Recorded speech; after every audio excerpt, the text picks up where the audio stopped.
No matter what you hear from the outside coming in, drive forward and be secure in yourself and just go for it, because you'd be surprised at what could happen.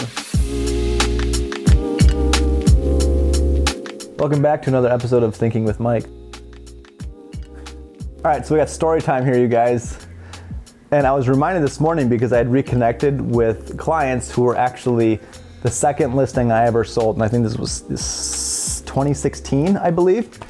Anyways, Michaela, our showing agent, was out showing houses to them this weekend, and she'd spilled the beans on that they were my second ones, that they didn't know that.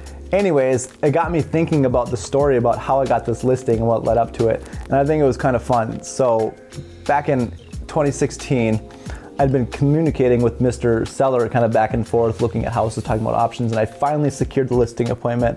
And I'm super excited because this is something that's really big to me at the time.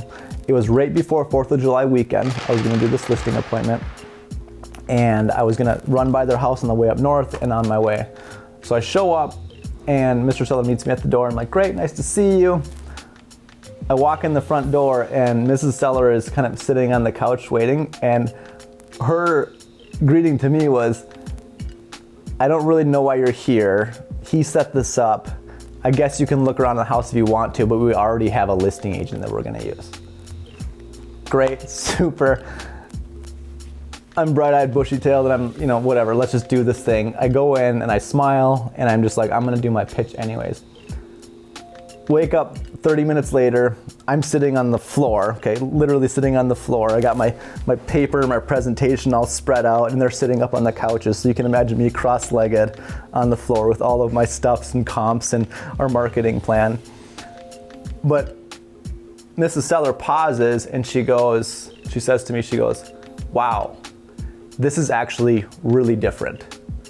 And it kind of seems silly if we wouldn't sign the listing with you and let you sell our house. So walked into, I don't know why you're here.